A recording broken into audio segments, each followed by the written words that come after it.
So, how do you get your tickets? We have several sources of tickets that we've developed over the years, and that's what we do. We're able to procure tickets that are, many of them are below face, some are above face. So, for example, Jay-Z and Eminem were sold out, completely sold out. We have access to tickets throughout the venue that we do through various sources, through some wholesalers, through some contacts of ours that have already bought seats. And we'll buy and sell our own seats and take inventory. What we also do, which we help our clients with. So, for example, yesterday I had a client that wanted 6 Jay-Z tickets, and we gave him some pricing around the venue, and he asked me which were the better seats. And I said, unfortunately, unless you're sitting, just like you said, unless you're sitting on the floor and right up front, which tickets are between $1,200 and $1,500 each, it basically doesn't matter where you're sitting because you can be watching it on the screen. And not to stress yourself out, I always tell my clients, my own personal clients, that this is all entertainment. Right. You're supposed to pick a price, and whatever the price is, that's what you're going to go see and enjoy the show. And don't stress yourself out about a particular price that's higher, because you're not going to enjoy the Right, but let's say you event. have like a new date to a concert, and you know, maybe she doesn't want to watch the screen, and maybe, you know, she may think you're... Find another girl. That's funny. It's very challenging to people to get very good seats for events that they can't afford, and that's not what we're about. We don't want you to stress about it. We encourage people to pick a price and just stick to it.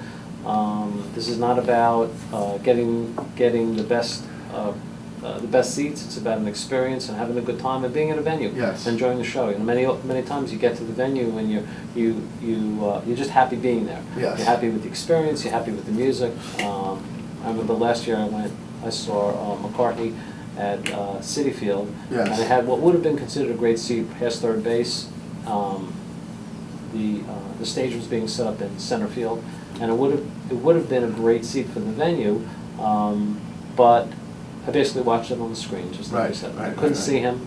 Yeah. You just watch it on the venue. When I saw Sting and the Philharmonic at Jones Beach last week, again, you tend to watch the screen because you see him better. It's just it's natural to do that. So it doesn't really matter in these venues. The screens are so phenomenal. Yes, that's You're just true. there and enjoying the music, enjoying being there, and that's what it's all about. Not stressing yourself out about a particular price and I got to be in something I really can't afford. That's not what this should be about. Right, right.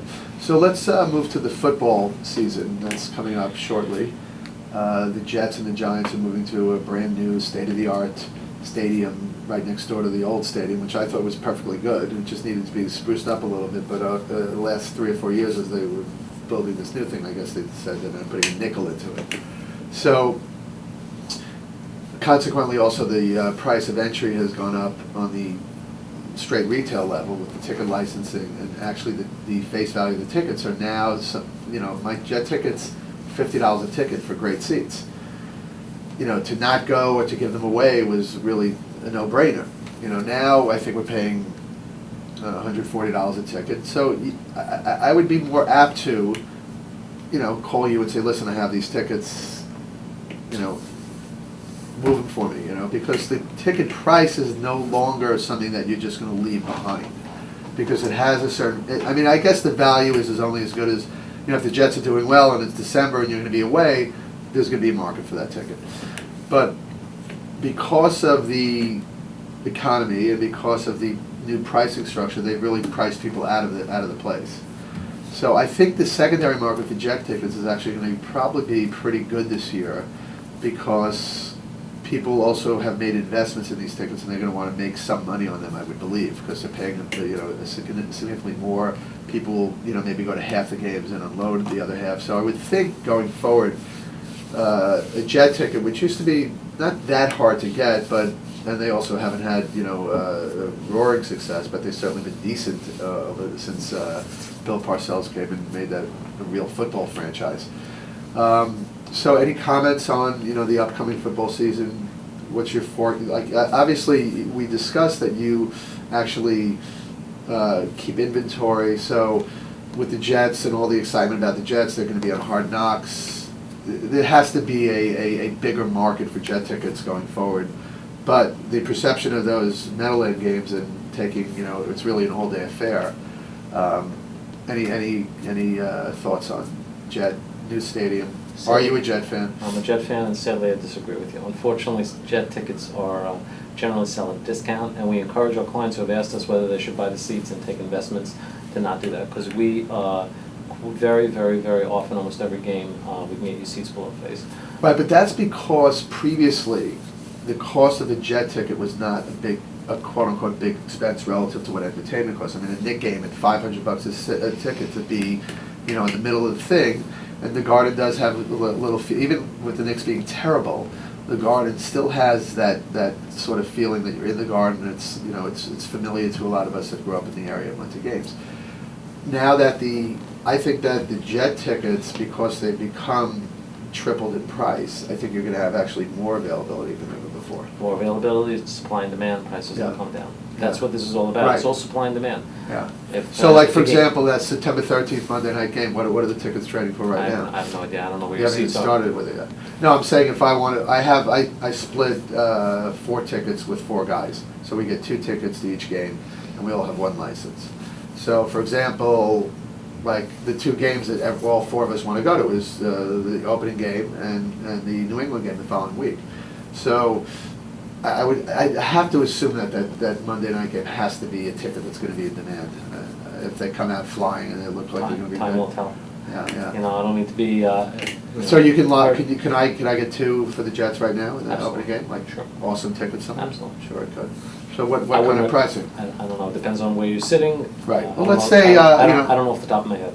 I don't like middle of the field because I feel like I can't see the game. Sure. So I like to be, like around the 10. I wouldn't even guess right now. I have no idea. I'd have to look and see what the inventory is. And I would also look at the inventory and see that if there are a lot of availability, and what we do with our clients is we tell them, listen, we see this event is going to be weak, and we are very accurate on our pricing. And if we say, listen, if you want to buy seats, we're strongly recommending you wait. And those that trust us, they trust us.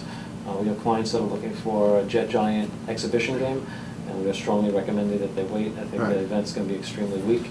I know it's coming up, but we are pretty accurate in our pricing. Yeah. And we know when an event is going to be weak and when it's not. So that's Right. that's why people come back to us, because they appreciate that. If they give us a price for $200 per seat, and a month before the event, they'll be sitting in an upper end zone seat, and then we put them in a lower 10 or 15-yard line for the same price. Oh, so they give you in other words, I would call in and I would say, Warren, I want, 2 Jet tickets to the opening game. I don't want to pay more than $200 a seat. Exactly. So you wait for me until the best opportunity arises in your Correct. perception? That's right. That's good. Now, do you take losses on tickets? I mean, as the week runs, so do you sort of call your your best clients or email them and say, I've got 2 for this and 2 for that?